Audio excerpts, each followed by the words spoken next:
A lot of northern folklore includes the figures you would expect to see, so fairies, ghosts, brownies, black dogs, that kind of thing.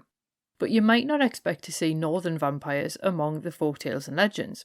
Yet 3 tales about vampires in the north, most notably in Berwick, Alnwick and Melrose, occur in the historical record. Canon William de Newburgh discusses them in his Historia rerum Anglicarum, a collection of 5 volumes that told a history of England from 1066 to 1198, and it's book 5 that features the vampire stories, although they're probably perhaps more properly referred to as revenants, given the vocabulary of the 12th century when William was writing.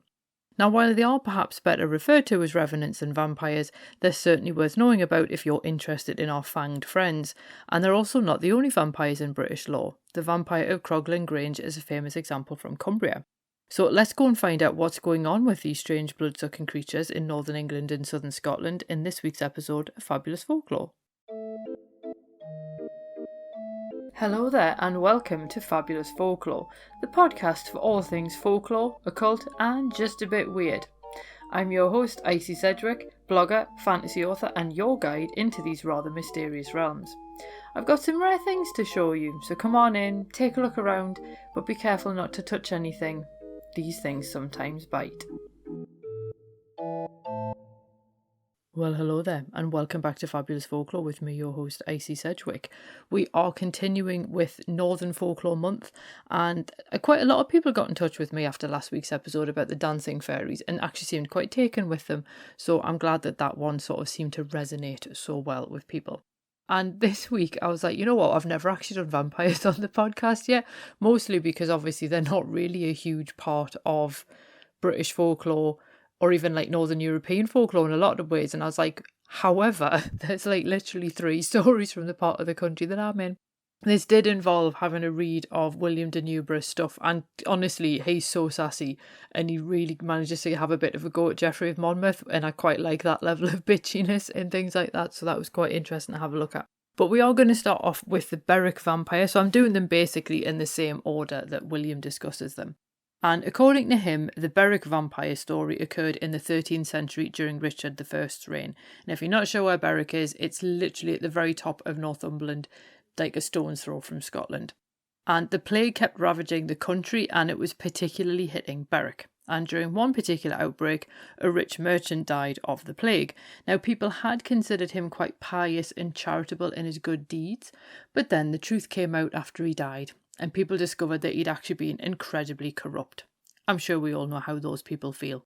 Now, the church actually refused to bury him in consecrated ground.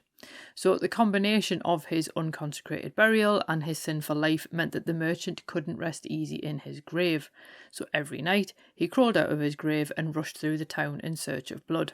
Now, according to the legend, a pack of howling dogs ran after him, and people heard the merchant yell that, and I quote, "Until my body is burned, you folk of Berwick shall have no peace," end quote.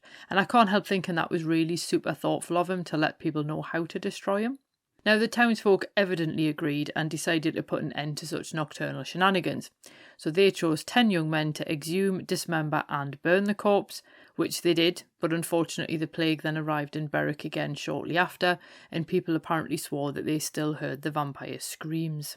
Now, his telling of the Berwick story is relatively brief, but he does then go on to discuss the Melrose Vampire at some length, and it's even better the way that he opens this section, because he does note that it would be difficult to believe in corpses leaving their graves and causing havoc, and I quote, "Did not frequent examples occurring in our own times suffice to establish this fact, to the truth of which there is abundant testimony," end quote. So he's basically saying these things are true because we have so many examples of them. And he even notes that there are so many examples of such creatures in his own time that, and I quote, "the undertaking would be beyond measure laborious and troublesome," end quote, for him to note them all down. So he restricts himself to the 3 that we're discussing here. But I do love the fact that he essentially goes, there's just far too many vampire stories, so they must be true. And it's like, nice one. Anyway, he does devote a lot more time to discussing the Melrose creature. And this particular revenant had been a priest, one who enjoyed quite a lot of material pleasures and particularly hunting, so he gained the nickname of the Hunderprest. Now, his former mistress, yes, you heard that right, started complaining to the priest's monastery that his spirit haunted her bedchamber, and he kept her awake all night with his noise, which sounds like he was basically moaning and groaning all night at her. 4 monks were assigned to help her buy the church, and they took up a vigil beside the Hunderprest's grave. And I have to add that William does put in quite a slightly bitchy comment about how much she deserved their help, thanks to her frequent donations to their monastery. It's like a nice one, William. But when the Hunderprest didn't appear at midnight, 3 of the monks decided to seek warmth nearby, so surely the Hunderprest wouldn't appear now that the witching hour was over. And don't forget there is an episode on the witching hour already recorded. Now, how wrong these monks were. Once they left, and there was only 1 of them left behind, the Hunderprest emerged from his grave, monstrous and enraged. Now, he attacked the remaining monk, who thankfully stood firm and actually drove his axe deep into the monster, and the monk even chased it right back into its grave. The other 3 monks finally returned, but the rest of the night passed without incident. At dawn, they decided to open the grave, but as their shovels dug into the soft clay, blood oozed up to meet them, and they were shocked to discover the corpse still looking as fresh as it had on the day that the priest was buried. There was also blood pouring from a gaping axe wound clearly inflicted the night before, so the monks carried the corpse away from the monastery and burned the remains to ashes, thus ending the reign of the Hunderprest. Now, according to William, he had heard the story of this particular revenant, and I quote, recounted by religious men, end quote, and apparently this means we just have to take his word for it. Now, William does lump the Melrose Vampire and the Alnwick Vampire together, although I should point out that there are 2 slightly different versions of the Alnwick Vampire story. Now, in William's version, a somewhat criminal and evil man from Yorkshire somehow managed to find employment at Alnwick Castle, although it's not immediately clear how, and he worked hard to raise his station in life. Eventually he married, but soon learned that his wife was cheating on him. After catching her in the act, he fell from his hiding place in the beams of the castle and suffered great injuries. So yes, he had literally climbed into the beams above the bedroom so he could see what his wife was up to while he was supposedly out. Now, the injuries were apparently so great that his priest actually advised him to confess his sins, but being so consumed with thoughts of his wife's adultery, the man then decided, you know what, I'll just do that tomorrow. Except tomorrow never came, and the man died before he could confess his sins, and while he did receive a Christian burial, he couldn't rest easy. So the vampire of Alnwick Castle left his tomb at night to prowl around the town, and so strong was the scent of death from his body that plague spread through the town. The locals decided that the vampire must be to blame for the outbreak, and strangely people were actually fearing being beaten black and blue by him rather than being bitten, which does make you wonder what exactly he was doing with people when he came across them. Now, William described how 2 brave brothers who'd lost their father to the plague decided to arm themselves with spades and then dig up the monster. Now, rather than digging down as far as you'd normally find a body, they actually found the body just inches down, and the body was distended and swollen with blood, and then when the men hit the corpse with their spades, fresh blood poured out of the wound, and they were like, you know what, this clearly has to be a revenant because of the fact it obviously looks quite fresh. Now, they did take the corpse away from the castle and they were trying to burn it, at which point someone went, you know what, you actually have to take the heart out as well. So they took the heart out and burned the whole lot, and then at that point the plague outbreak ended. Now, it is unclear to what extent people actually believe the vampire was responsible for the plague, or whether the story simply provided a neat explanation for it. But either way, what's truly astonishing about this particular story is the way that William tells it as if it's just this factual narrative, and then switches gears to go straight back into talking about history, and it's like, whoa man, you can't just drop something like that and not really discuss it. But because he doesn't give any real context, or he doesn't comment on it or try and provide any meaning, he literally just provides the stories. A lot of people have then seized on it and gone, hang on, these must actually be some kind of stories that tell us something. But then they don't really seem to appear again in the historical record, so it would be quite interesting to know what exactly William was actually writing about. But of course, not all of our northern vampire stories actually occur in the Borders, and also not all of them were centuries ago, because the Vampire of Croglin Grange comes from Cumbria and does appear to be a lot more recent. So in the story, 2 brothers and a sister rented Croglin Grange. Now all the neighbours apparently seemed to love them, and it seemed that the siblings loved the Grange, so all seemed well. One summer, the siblings each retired to their bed in their strange single-storey house, and indeed the story does go to some lengths to point out the fact that it's a single-storey building. Now, the heat from the day still hadn't subsided, so the sister left the shutters open but closed the window. So while gazing outside into the beautiful evening, she suddenly noticed 2 small lights appear in the distant churchyard.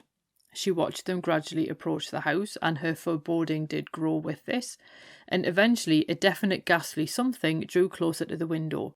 Unfortunately, the sister found herself completely unable to move. She knew that she wanted to, but she couldn't. She was completely frozen to the spot. Now, whatever this thing was began scratching at the window before finally unpicking the lead around the window pane.